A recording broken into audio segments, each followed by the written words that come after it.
이거는 그냥 호기심인데 8페이지 아래 부분에 이런 게 있어서 부산항 신항 7부도 1개소가 완전 자동화돼 있어요? 그렇습니다. 자동화 수준이 어느 정도예요? 감이 잘 안 와서. 야외에는 사람이 없죠. 북구항로 추진본부장이 간단히 말씀드리겠습니다. 현재 자동화는 그 항만 내에 있는 크레인이나 운송 장비 내에 사람이 탑승하지 않은 게 자동화입니다. 대신에 전체 컨트롤 센터에서 크레인을 보면서 운전을 하고 있는 게 현재 자동화고요. 앞으로 저희가 스마트와 피지컬 AI로 가게 되면 그런 부분의 판단이라든지 작동까지도 그 저희 시스템에 맡길 수 있는 그런 자동화로 지금 나가는 겁니다. 지금은 자동화라기보다는 무인화 정도. 네, 그렇습니다. 네. 그 다음 단계로 자동화, 다음은 인공지능화.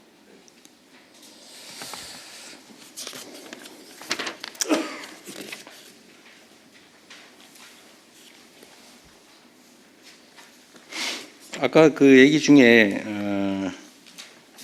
북극항로에 쇄병선 임차를 의무화하고 있다고 했잖아요. 근데 중국은 자회사의 자회사, 손자회사를 통해서 하면 제재는 손자회사 정도에 끊기고, 그거는 뭐 유럽이나 다른 지역은 안 가는 걸로 지금 운영하고 있다 그 말이죠.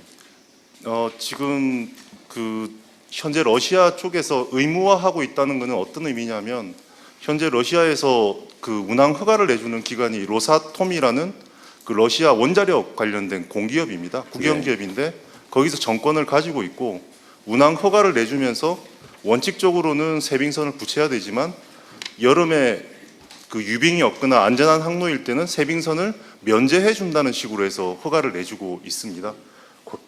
그런 식이 됐을 때 중국 선박들은 세빙선 에스코트 없이 다니거나 혹여 에스코트를 할 경우에 그 말씀하신 작은 중소선사들은 별도의 어떤 그 지불 방법을 통해서 지불을 하는 것으로 저희가 알고 있습니다. 기로 슬쩍 주고 뭐 이러나요? 모르게. 아무래도 위안화 결제라든지 다른 방식으로 하고 있는 것 같은데 그것까지는 저희가 파악은 지금 현재로서는 그렇게 쉽지는 않습니다. 하여튼 우리도 가능한 방법을 최대한 찾아내서 여름 한철이라도 좀 시범 항로라도 개척해서 어쨌든 자료 데이터 축적은 계속 해나가야 될 텐데, 그죠? 네, 그렇습니다. 그래서 이번 중국 선사 사례도 있기 때문에 어쨌든 여름철에는 쇄빙선을 안 붙이고 운항을 하게 해줬단 네. 말이죠. 뭐 똑같은 조건을 저희들도 뭐 요구할 네. 수 있을 거라고 생각을 합니다. 러시아와 외교 관계도 중요하겠네요. 지금 그 북극 항로 중에 소위 북동 항로, 그러니까 유럽으로 가는 왼쪽이 북동 항로.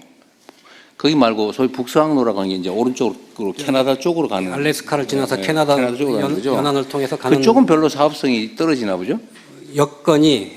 바다 여건이 더 어렵습니다. 북동 항로보다. 수요도 그리 많지 않고.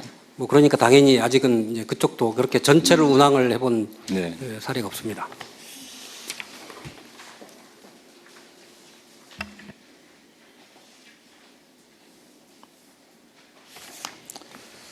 네. 15페이지 상단에 그런 내용, 아까 저기 PPT 발표도 있었는데, 식품 수출액 130억 불 중에서 수산식품이 30억 불이다. 그 중에 김이 10억 4천만 불이다. 이 말이죠. 그렇습니다. 그런데 30년, 앞으로 5년 후 수산식품 수출을 40억 불로 목표를 잡았다. 그 중에 김은 15억 불, 그러니까 한 45% 이렇게 늘려 잡았다. 이런 거죠. 네. 너희 이거 너무 소심하게 잡은 목표 아니에요? 안 그래도 대통령님 그 말씀 하실 것 같아가지고요. 저희들 테스트 해본 거예요? 아닙니다. 직원들하고 토론을 많이 했습니다. 근데 직원들이 제가 한 17억 불, 8억 불은 그래도 말씀드려야지 안 되겠냐는데 제발 차관님 그러시면 안 됩니다라고. 왜냐하면 이거를 너무 수출을 많이 해버리면 그렇죠. 국내 수급도 뭐 국내 또 김 가격 문제도 있고 또 뭐 여러 가지 또 부작용들이 있다. 네. 그래서 저희들이 전략을 그래서 원물을 여기서 너무 많이 수출용으로 해버리면 네. 국내에 문제가 있으니 그럴 수 있는데 고부가 가치로 빨리 전환을 해서 그걸 통해서 금액을 늘리자. 그러면 17억 네. 불까지 가능할 걸로 저는 보고 있습니다. 지금 그 김 양식장이 엄청나게 빠른 속도로 늘어나고 있잖아요. 저희들 아까 보고 드린 대로 작년에 2,700헥타르, 금년에 626헥타르, 3,300헥타르를 늘렸습니다. 그래서 김양식 시설이 경기만까지 올라왔던데 지금 서해안 상당히 따라서 많이 올라 북상했더라고요. 근데 이게 전 세계에서 이 김을 생산하는 나라가 그렇게 많지가 않죠. 한중일이 대부분입니다. 일본도 해요. 한국, 일본, 중국. 일본은 근데 우리나라 김 제일 많이 수입하는 나라 아닌가요? 저희들 미국으로 제일 많이 수출하고요. 미국이 제일 많아요? 일본으로도 많이 수출합니다. 우리 수산실장이 조금 더 보완 설명 올리겠습니다. 예, 수산정책실장입니다. 지금 미국이 작년에 약 2억 1천만 불 정도 미국으로 수출을 했고요. 그리고 일본이 약 2억 불 정도 그렇게 수출했습니다. 근데 이게 왜 경쟁력이 있을까요? 이것도 실제로는 거의 노동력에 주로 의존하는 1차 산업인데 왜 이게 중국이나 일본보다 우리가 경쟁력이 있습니까? 네, 수산정책실장입니다. 우리나라 김이 갑자기 이제 해외 수출이 많이 된 이유 중에 하나가 우리 K-팝 문화인 물론 것 같습니다. 그러긴 하죠. 특히 캐대원 같은 경우에 김밥이라든가 이런 데 영향을 많이 미쳤다고 보고요. 그래서 작년에 이제 폭발적으로 김 수출이 많이 늘어났습니다. 그리고 또 최근에 미국이라든가 이런 데서 간식용으로 이렇게 스낵용으로 이렇게 개발을 하다 보니까 수출이 많이 늘어난 것 같습니다. 그러니까 그건 초기에는 그럴 수 있는데 근데 결국은 이제 예를 들면 중국이든 일본이든 낮은 인건비에 낮은 지대 이런 것 때문에 결국 생산 원가는 우리보다는 훨씬 낮을 가능성이 많고 일본은 잘 모르겠는데 그러면 결국은 남아 있는 거는 지명도 이게 한국산이냐 중국산이냐 그거 말고는 생산 원가에서는 크게 우리가 많이 경쟁에서 밀릴 가능성이 많지 않나요? 품질이 좀 다른가요? 예, 품종에 약간 차이가 있는 것 같습니다. 그래서 중국 같은 경우는 중국산 단김이라고 그래가지고요. 우리나라 김 종자보다 약간 좀 수준이 떨어지는 부분들이 있고, 그래서 우리나라 김 자체가 일본하고 경쟁을 해도 조금 품종 때문에 예, 품종도 그렇고 또 수질이라든가 생산 여건 자체가 원산지에 대한 선호도 이런 것도 일단은 우리가 유리하긴 하죠. 네, 그렇습니다. 장기적으로는 어떨지 모르겠네요. 어쨌든 잘 준비해 주시기 바랍니다. 그 다음에 17페이지를 보다가 제가 생각난 건데 이 해상풍력 발전 사업을 하려고 그러면 어민들하고 충돌이 많죠. 네, 아무래도 어장을 그쪽에서 그 때문에 시간도 많이 걸리고 그러죠. 협의하는 데 시간이 많이 걸립니다.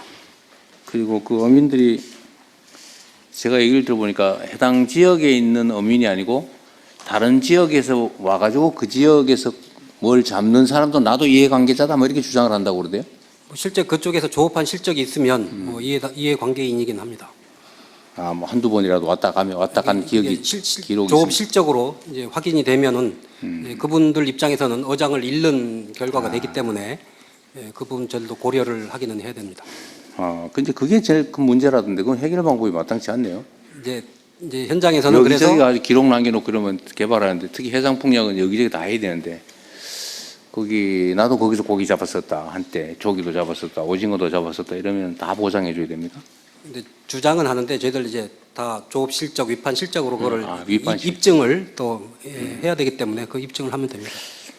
실제로 어떠세요? 이게 해상풍력은 소위 고정식 바다에다 이렇게 고정하는 방식. 고정식은 일정한 수심 이내만 가능하잖아요, 그죠? 예, 아무래도 깊어지면 연안이고 공사비가 많이 듭니다. 예. 그 연안에 고기잡이나 아니면 어로 행위로 먹고 살든 또는 어쨌든 수입을 얻던 사람들과 합의 아니면 협의를 해야 되는데 이게 협의가 잘 안 돼서 지금 해상풍력 발전 사업이 진척이 좀 느리다고 하죠. 주로 어민들하고 이해관계 조정 때문에 늦어진다고 하는데 맞아요? 그 부분도 있고요. 또 아시다시피 절차들이 여러 가지 절차들이 뭐 많이 절차에 있습니다. 있죠. 예, 그런 거고. 그래서 어빙과의 이 상생 모델을 그동안 논의는 해왔지만 뭐 예를 들면 이익공유 방안을 뭐 하나, 둘, 세 개 정도를 놓고 각자 상황에 맞는 거를 채택을 해서 할 수 있는 이 공론화된 합의된 모델이 없어서 아무래도 네. 그거에 따른 거래 비용이 지금 많이 들고 있는 실정이거든요. 그래서 저희들 지금 용역을 하고 있고요. 내년 초까지 안을 만들어서 기후부하고 협의해서 그거를 저희들이 내놓을 생각입니다. 그러면 그거 중에 지역의 특성에 맞는 모델을 활용을 해서 빨리 신속하게 의견 조율을 해나가도록 그렇게 하겠습니다. 18페이지 상단에 있는 게 그런 거죠. 그러니까 어업인 수협이 참여하는 해상 풍력 이익 공유 모델을 개발한다. 그렇습니다. 정확하게 그 말씀입니다. 근데 여기서 실제로 제일 중요한 건 해당 지역에 뿌리를 둔 연안어업 종사자겠죠. 제일 이해관계가 큰 어민은 해당 지역에 근거를 둔 고근처에서 선착장에서 배 세웠다가 고기 잡으러 왔다 갔다 하는 그 사람들이겠죠. 아무래도 지리적으로 가까운 분들이 제일 이해관계가 많을 거고요. 거기는 하여튼 그런 경우 그 인근에 생계 터전을 가지고 있던 사람이면 어떤 이 사업의 사업권을 일부 같이 공유하는 게 저 신한 모델처럼 그렇습니다. 그게 아마 협의가 좀 용이하지 않을까 싶긴 하네요. 예, 그런 방법을 하고 그 과정에서 저희들은 지역별로 수협이 있으니까요. 수협도 일정 부분 역할을 하도록 하면 네. 그런 시스템을 구축이 근데 여기서 하나 가능하죠. 좀 고려해 주셔야 될 게 그 일정의 이익을 나누더라도 그게 마치 그 지분권처럼 되면 안 된다 내 생각에는. 그러니까 해당 지역이 언젠가 해상 풍력을 개발할 때 거기 지분권을 가지고 있다는 이유로 좀 권리를 인정할 거 아니에요. 배당받을 권리든 뭘 해주는데 이 사람이 그러다 나중에 서울로 이사가 버렸다. 근데 누군가 그 동네 새로 이사를 왔다. 누구한테 그러면 그때부터 그 권리를 인정할 거냐. 이거를 좀 고민을 해주세요. 왜냐하면 이게 우리가 제일 고민해야 될 게 해당 지역 주민들이 같이 먹고 살 수 있게 해줘야 된단 말이에요. 그렇습니다. 그래야 이게 지역 균형 발전이든 뭐 그 귀촌 귀농을 좀 권장하게 되잖아요. 네, 그러니까 그거는 그 해당 지역에 계속 거주하는 조건으로 일정한 지분 권리를 인정한다든지 아니면 떠나면 그 중에 일부를 잃게 하고 새로 들어오는 사람한테 그거를 기회를 주든지 뭐 이렇게 해야 기금으로 만들어놔서 그런 것도 고민을 좀 해주시면 좋겠어요. 그래야 그 지역이 살잖아요. 네. 근데 그 횡하니 그 사업만 하고 나머지 사람은 다 떠나버리고 이렇게 되면 안 된다. 첫째로. 그 두